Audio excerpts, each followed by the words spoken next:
జై శ్రీమన్నారాయణ. మాఘపురాణం 26వ అధ్యాయం. 25వ అధ్యాయంలో మనం సులక్షణుడి కొడుకు పాపం అడవిలో ఎట్లాగా పక్షుల చోటు పెంచబడి తర్వాత ముని తీసుకెళ్ళి ఒక మహర్షి పెంచుకుంటుండగా పెద్ద భార్య ఈర్ష్యతోటి ఎట్లాగా అడవిలో వదిలేసింది చదివాము. ఇప్పుడు సుధర్ముడు తండ్రిని చేరుట. ఆ పాపం ఆ బాలుడి జాతకం ఏంటో కానీ తల్లి ఏమో అడవిలో పిచ్చిదైపోయింది, అడవిలో కంది కానీ పులి చంపేసింది, సింహం పులి చంపేసింది. ఇప్పుడు పెంపుడు తల్లి ఏమో అడవిలో విడిచిపెట్టి వెళ్ళిపోయింది. ఇక ఆ పిల్లాడికి దీనరక్షకుడైన విష్ణుమూర్తి మహావిష్ణువు ఆ శ్రీహరియే రక్షించాలి.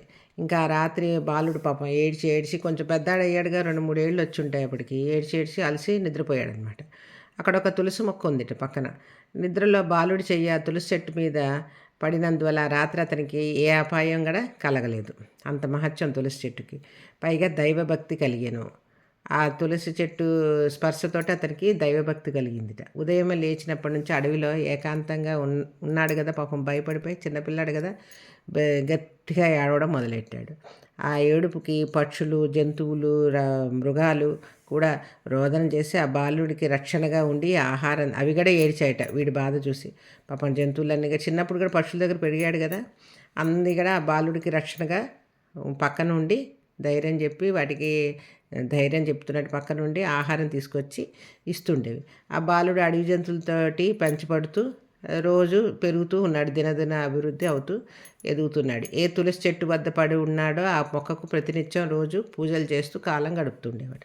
అలా పెరుగుతూ 12 ఏండ్లు వయసు వచ్చేసింది అప్పటికి. పాపం ప్రతిదినము తులసి పూజ, భగవన్నామ స్మరణ చేస్తూ నన్ను కాపాడు తండ్రి, అనాథ రక్షక అని ప్రార్థిస్తూ ఒక్కొక్కప్పుడు విరక్తి కలిగిపోయి ఎంత ప్రార్థించినా నా గతి ఇంతేనా, నేను నా బ్రతుకు ఇంతేనా, ఏమీ లేదు, ఇది లేదు జీవితానికి అని చెప్పి ఏడుస్తూ ఉండేవాట. అలా ఏడుస్తుంటే ఒకరోజు ఆకాశం అని అంటే ఆకాశంలోంచి ఒక మాట వినిపించింది. ఓ బాలచంద్ర, నువ్వు అలా విచారించకు, ఈ సమీపంలోనే ఒక కోనేరు ఉంది, సరస్సు లాంటిది, మాఘమాసం ప్రవేశించింది ఇప్పుడు, అందువల్ల నువ్వు ఆ సరస్సులో స్నానం చేస్తే ఆ శ్రీమన్నారాయణుడు నీకు ప్రత్యక్షమవుతాడు అని పలికి ఆకాశవాణి పలికింది మాటలు. వెంటనే ఆ రాజకుమారుడు ఏం చేశాడు, వెంటనే ఆ సరోవరానికి వెళ్ళిపోయి ఆ కోనేటిలో స్నానం చేసి మాఘమాస స్నానం చేసి శ్రీహరిని స్తుతించాడు.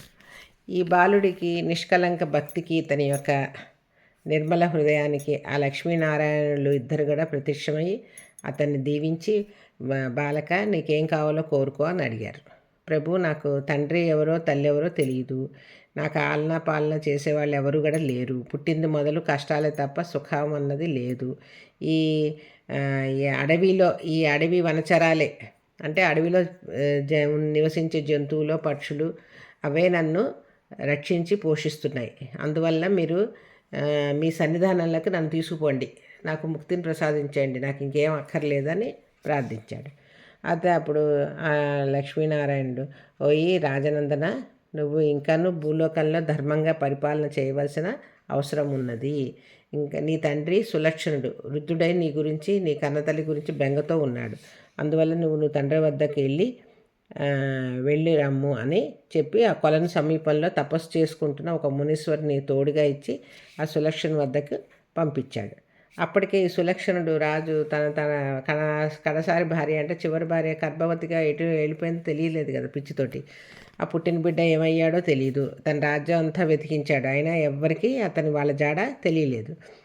చాలా విచార మనస్కుడై రాజకార్యాలన్నీ చూడకుండా మంచం పట్టి ఉన్నాడు. అట్లాంటి సమయంలో ముని వెంట కుమారుడు వెళ్ళాడు. రాజుతో ముని ఆ బాలుడి జన్మ వృత్తాంతం తెలియజేసేటప్పటికి ఆ సులక్షణ మహారాజు చాలా ఆనందభరితుడై అమితానందంతో ఆ పిల్లాన్ని కాగులించుకొని మునీశ్వరుడికి మర్యాదలు చేసి ఆ కుమారుడికి సుధర్ముడు అని పేరు పెట్టి పట్టాభిషేకం చేశాడు. మాఘపురాణం 26వ అధ్యాయం సమాప్తం. రేపు 27వ అధ్యాయంతో మళ్ళీ కలుసుకుందాం. జై శ్రీమన్నారాయణ.